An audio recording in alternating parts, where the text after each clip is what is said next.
What's up, guys? Welcome to the channel. Today I'm doing some maintenance and repairs on my Traxxas UDR. Last trip out really beat it kind of hard and ended up breaking a front axle. Last time when I was doing maintenance, the set screws for these hot racing axles, I wasn't able to get them out. Of course, got it back to the shop, put a little torch on it, and they came right out. But uh, historically, if they don't pop off right like that, you're in for a good time. Uh, I've tried putting heat on it, using a couple screwdrivers to pry evenly on each side, and it just you're still wanting to pry against the bearings and whatnot. And I do plan on replacing all these anyway when I get it all apart. But I wanted to show you guys a special tool that I made uh, to help get that off without having to just cut that all the way off of the Dremel or something, and just saves you a lot of time.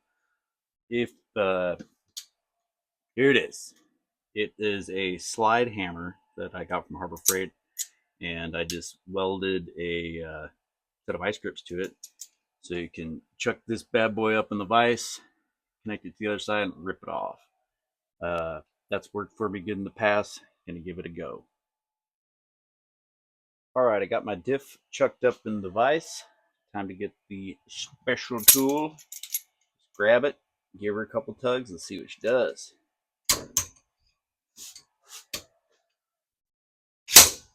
Boom. Just like that.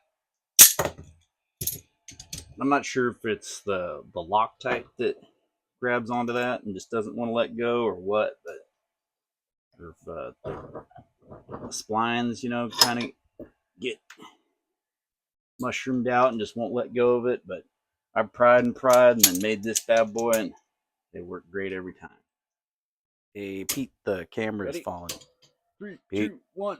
Pete. Oh, bruh, come on. Can't hear me. All right, so this one's on there pretty good, and I can't get quite a good a bite. Let's try again. Crank that down. All right, let's see.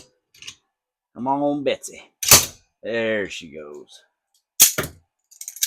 And now these are pretty much junk at this point.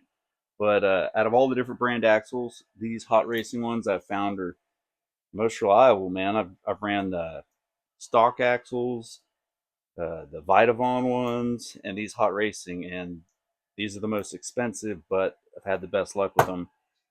Usually I've had 3 months to even 6 months out of a pair of them, but this last trip out, I broke an axle and lower control arm as well as bearings. I mean, truck needs a full go through, so stick around.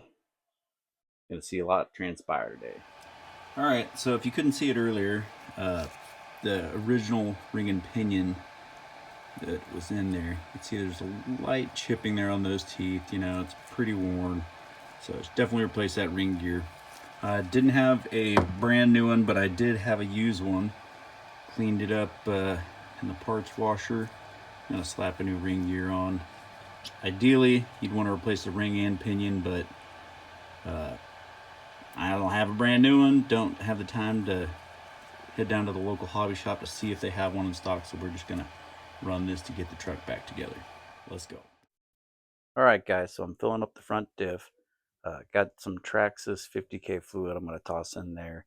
I'm not very particular on what I run. If you guys got a recommendation, let me know. Make sure you Loctite your bolts for the ring gear when you put it on there, and really try not to get any diff fluid in the holes where the bolt's going, because that will prevent the Loctite from setting up. So the diff's in. I'm just doing a light grease, mainly just to catch any sand that may find its way in there so it doesn't get ground through the gears. Snugging those bolts down. I don't Loctite those, just crank them down.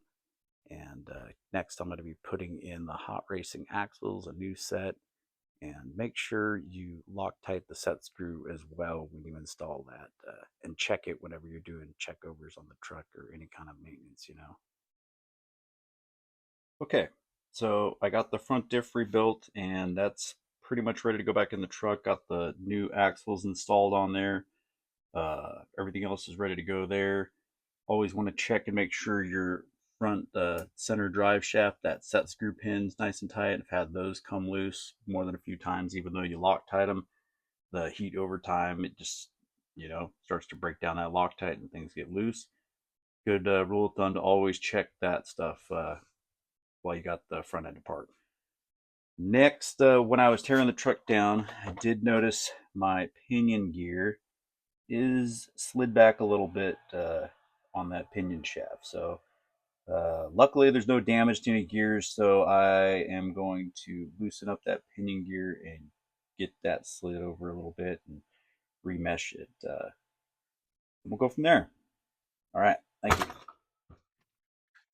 All right, so I'm gonna adjust that pinion gear. It slid back on the shaft. Luckily everything's all centered up so it didn't damage any teeth, but I did end up having to do it again, so you'll notice a little hiccup at the end of this, but pretty much the same procedure. Just be careful loosening that pinion screw. Make sure you got a good bit that's not worn, and if you're able to, put some heat on it, a torch or a soldering iron if you got one. But really, that first time you crack it loose too, don't use the power of the impact. Break it loose by hand, and then you can run it out with the impact.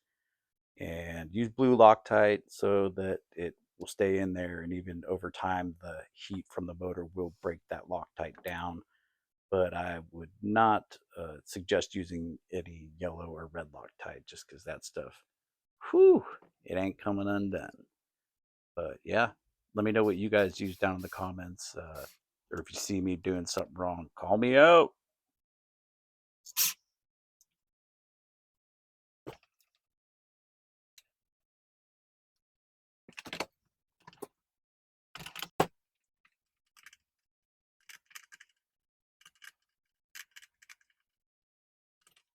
Okay, so I got the pinion adjusted here. I don't know if you'll be able to really see that, but checking the backlash, you can hear that.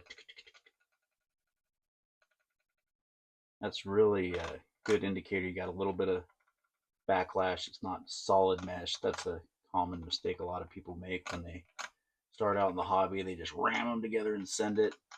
If you're running a stock UDR, uh, they have like a pinned index it just so you can dead nuts make sure it's perfect. I'm running the biggest pinion that you're able to on this truck, and I lost that pin a long time ago. I just free ball it, and just hope we get it and have pretty good luck. If you don't have that perfectly centered, if it's cockeyed a little bit, you will chip teeth in a hurry. But if you get it straight, uh, it should last quite a while. This pinion's been in here over a month. The one I had in there before that, I had it a little cockeyed, and it chipped pretty quick. But yeah, highly recommend making sure. Actually, it's not recommended. You need to do it. Uh, Making sure your pinion mesh is good. Uh, yeah, I'll do a video later on, some other day, on how to do your pinion mesh. There's a good trick. You can get a nice thick piece of paper and run it in there and run it over and tighten it down. Not like a business card, and not quite like a regular, sheet of paper. Just a good little bit thicker than that. That's usually a good money shot. But when you've been doing it for a while, you can, as long as you hear that, that's good. All right, we'll see in the next run if I'm a liar or not, if it ends up failing. One last thing on that: when you are checking the backlash, check it in a few different spots around that center diff, just to make sure everything's squared up. If your pinion or the motor's cockeyed, it will read tighter in certain sections than others. I don't know if you noticed it, but I did just loosen up the transmission to raise it up a little bit to slide that front diff bulkhead in. I noticed when I installed the upgraded Vitavon front drive shaft, it was kind of difficult to try and spline the two together without having it raised up. But not too bad to get that done, just to make sure you got everything lined up there and everything spins freely. So I started getting the front suspension back together. This particular round, I did put both brand new lower control arms, new hinge pins, and eventually end up with a new set of hubs in this truck. Typically, I do run the Vitavon hubs, but if you look close, you'll see here in a second, I get it bolted on and then I'm taking it off. Make a long story short, I didn't have the long enough bolt in there, so it did pull the threads. I tried red Loctite and did everything I could to get it back together for tomorrow, but I ended up just throwing a stock set of hubs in the truck to see how those run.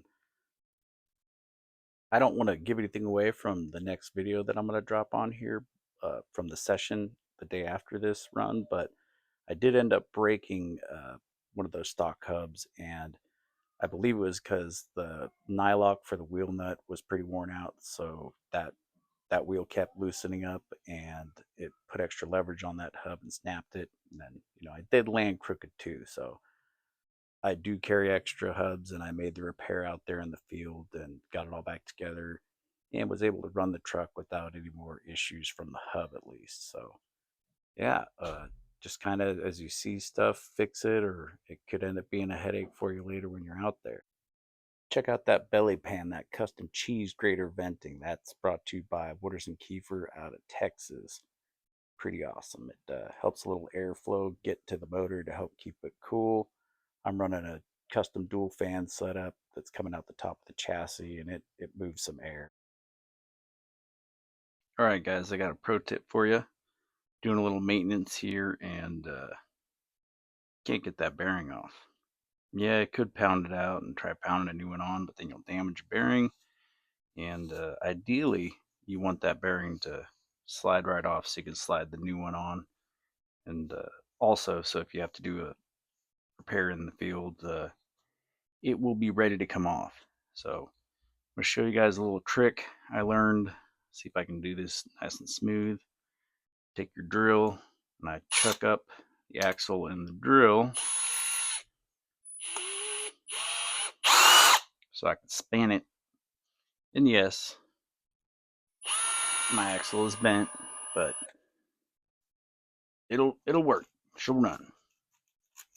Somebody sponsor me, and we'll replace stuff like that all the time. But for right now, we're just gonna clean up that axle shaft end so that bearing slides off. Put some sandpaper around the end, and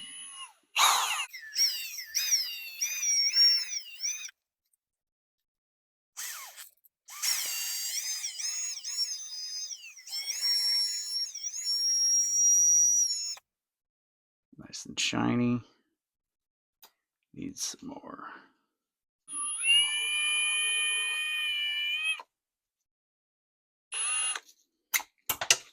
And she's off. All right, got the old bearing off. Surface is nice and polished and smooth, ready to go. Let's see how that new one slides on. She could use some more love. She could use some more love. Let's go more.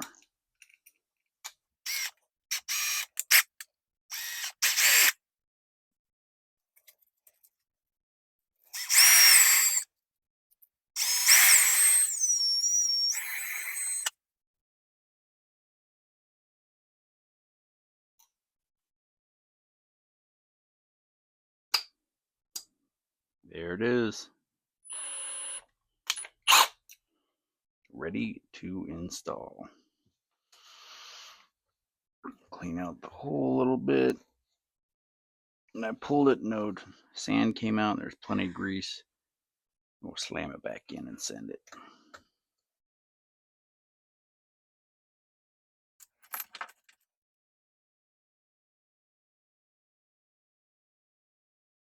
All right, so now we're going to do the same thing on the other side.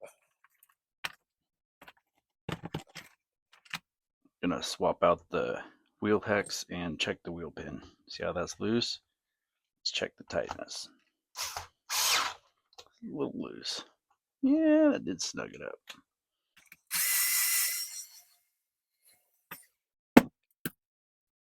All right, guys, if you made it this far, I want to take a moment to thank you for watching, and don't forget to like this video and subscribe to the channel. Drop a comment if you got a recommendation or something you want to see maybe in the next video, or if you just got any questions. But thanks for watching, guys. Okay, so that about does it with the work we're going to do today. Got the rear axle bearings changed. We ended up rebuilding that front diff, putting some new front axles in, got it all back together. Had some issues there with the hubs, but we threw a stock set in and should be ready to go for tomorrow. So let's clean up some tools and bolt the body on and call call it a night.